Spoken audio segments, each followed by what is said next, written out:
সংখ্যার 40%-এর সাথে 42 যোগ করলে যোগফল ওই সংখ্যাটি হবে। তাহলে সংখ্যাটি কত হবে? প্রশ্নটি হচ্ছে 12তম কলেজ নিবন্ধন 2015। তাহলে আমরা ধরে নেই সংখ্যাটি এক্স। তাহলে 40%, এক্সের 40% কি লিখতে পারি? তাহলে এক্স গুণ 40/100, 40% অর্থ হচ্ছে 40/100।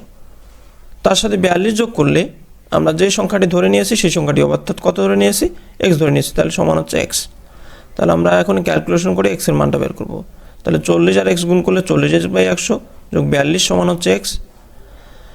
এবং আমরা এক্সগুলোকে একদিকে নেব, তাহলে 42কে বাম দিকে রেখে আমরা এক্স থেকে 40x/100 বিয়োগ দেব। এবং 42 সমান আমরা যদি 100 লসাগু নেই তাহলে 100x মাইনাস 40x। তাহলে 42 সমান কি লিখতে পারবো? তাহলে 42 সমান 100x থেকে 40x বাদ দিলে 60x/100। তাহলে আমরা এখান থেকে x এর মানটা বের করব। তাহলে এটাকে ডান দিকে লিখতে পারি 60x/100 সমান কত? 42। তাহলে 60x সমান হচ্ছে 42 গুণ 100। তাহলে x সমান হচ্ছে 42 গুণ 100/60। আচ্ছা, তাহলে আমরা যদি 60কে 10 দ্বারা ভাগ দিই তাহলে 6, এবং 100কে 10 দ্বারা ভাগ দিলে 10, এবং 6 দিয়ে 42কে ভাগ দিলে 7।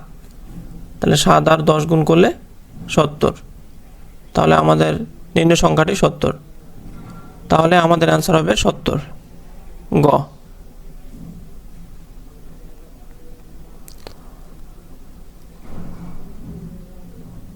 তাহলে আমরা কিন্তু এই ধরনের অঙ্কগুলো এই শর্টকাট টেকনিকে সমাধান করতে পারি। তো আমরা আরেকটি প্রশ্ন লক্ষ্য করি।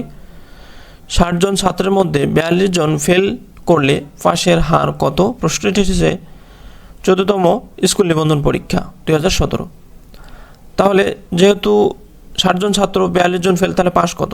তাহলে 60 থেকে আমরা যদি 42 বাদ দিই তাহলে পাশের সংখ্যাটা পেয়ে যাব। তাহলে 60 থেকে 42 বাদ দিলে 18 জন। তাহলে শতকরা পাস কত? অর্থাৎ পাশের হার কত? পাশের হার হবে যে হবে মোট শিক্ষার্থী, অর্থাৎ মোট সংখ্যা, ছাত্র সংখ্যা, এবং উপরে হবে যতজন পাস করেছে তার সংখ্যা, এবং তার সাথে 100% গুণ হবে। তাহলে আমরা লিখলাম পাস বাই মোট শিক্ষার্থী গুণ 100%।